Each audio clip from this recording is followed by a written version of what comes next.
जब भी प्रेम की बात होती है तो संसार में अनेक कहानियां सुनने को मिलती है। लेकिन एक प्रेम ऐसा भी है जो अहंकार के सामने झुका नहीं, अपमान के सामने टूटा नहीं और मृत्यु के बाद भी समाप्त नहीं हुआ। यह कहानी है आदि योगी भगवान शिव और उनकी पहली अर्धांगिनी माता सती की। सती प्रजापति दक्ष की पुत्री थी, राजमहल में जन्मी, वैभव में पली बढ़ी, लेकिन उनका हृदय किसी राजा या देवता पर नहीं बल्कि उस तपस्वी पर आकर ठहर गया। वह तपस्वी थे शिव, जिनके शरीर पर भस्म, गले में सर्प और जटाओं में गंगा विराजमान थी। बाहरी रूप से वे साधारण नहीं बल्कि विचित्र प्रतीत होते थे, पर सती ने उनके बाहरी रूप में नहीं, उनके भीतर के सत्य और कारण को देखा। कहा जाता है कि बचपन से ही सती के मन में शिव के प्रति गहरा आकर्षण था। वे उनके नाम का जाप करती, ध्यान करती और मन ही मन उन्हें अपना पति मान चुकी थी। लेकिन उनके पिता दक्ष को शिव बिल्कुल पसंद नहीं थे। उन्हें लगता था कि शिव कोई योग्य वर नहीं, न महल, न आभूषण, न राजसी ठाठ। दक्ष के लिए प्रतिष्ठा और अहंकार सब कुछ था। समय बीतता गया और सती का प्रेम तपस्या में बदल गया। उन्होंने कठोर व्रत और साधना की, दिन रात शिव का स्मरण किया। उनका यह अटूट विश्वास और प्रेम देखकर स्वयं देवताओं को आश्चर्य हुआ। अंततः शिव ने उनकी भक्ति स्वीकार की। ब्रह्मांड में मंगल ध्वनि गूंज उठी और सती का विवाह शिव से हुआ। यह विवाह केवल दो व्यक्तियों का मिलन नहीं था बल्कि शक्ति और शिव का संगम था। विवाह के बाद सती कैलाश पर आ गई।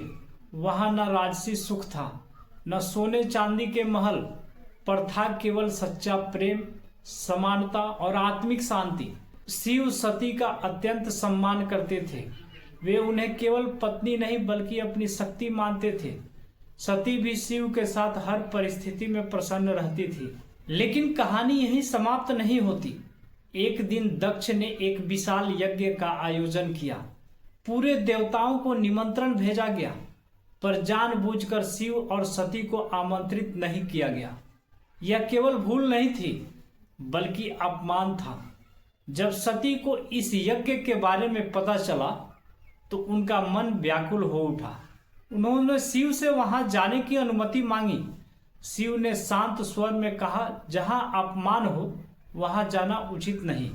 लेकिन सती का हृदय पुत्री धर्म और आत्मसम्मान के बीच उलझ गया। वे बिना निमंत्रण के अपने पिता के यज्ञ में पहुंची।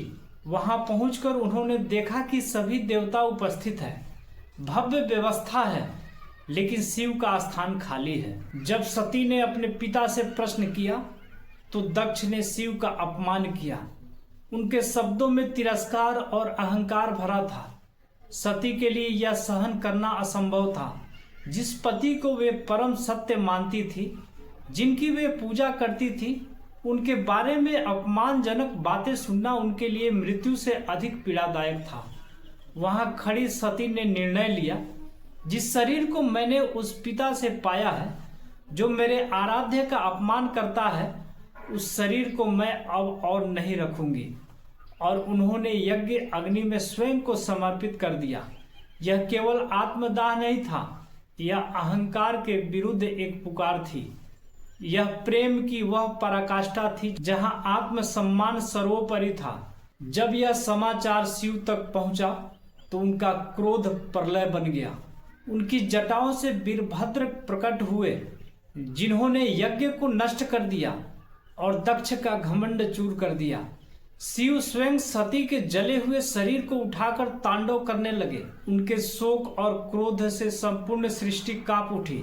देवताओं ने भयभीत होकर भगवान विष्णु से प्रार्थना की। तब विष्णु ने अपने सुदर्शन चक्र से सती के शरीर के टुकड़े कर दिए ताकि शिव का शोक शांत हो सके। जहां जहां सती के अंग गिरे वहां वहां शक्ति पीठों की स्थापना हुई। इस प्रकार सती केवल एक कहानी नहीं रही, वे शक्ति की एक प्रतीक बन गई। पर प्रेम कभी समाप्त नहीं होता। समय के साथ सती ने पार्वती के रूप में पुनर्जन्म लिया। उन्होंने फिर कठोर तपस्या की और अंततः शिव से पुनः विवाह किया। यह दर्शाता है कि सच्चा प्रेम जन्मों का बंधन होता है जो समय, मृत्यु और परिस्थितियों से परे है। शिव और सती की यह कथा हमें क्या सिखाती है? यह सिखाती है कि प्रेम केवल आकर्षण नहीं बल्कि सम्मान और समर्पण है। यह बताती है कि अहंकार संबंधों को तोड़ देता है और सच्चा प्रेम आत्मसम्मान से कभी समझौता नहीं करता। यह कहानी हमें यह भी समझाती है कि शक्ति और शिव अलग नहीं, एक ही तत्व के दो रूप है। आज भी जब हम हर हर महादेव का जय घोष करते हैं तो उसमें सती का त्याग और शिव का प्रेम दोनों समाहित होते हैं। यह केवल एक पौराणिक कथा नहीं बल्कि जीवन का दर्शन है। तो याद रखिए, सच्चा प्रेम वह है जो सम्मान पर आधारित हो और जो विपरीत परिस्थितियों में भी अडिग रहे। तो दोस्तों, जानकारी कैसा लगा कमेंट में जरूर बताएं। मिलते हैं अगली वीडियो में, तब तक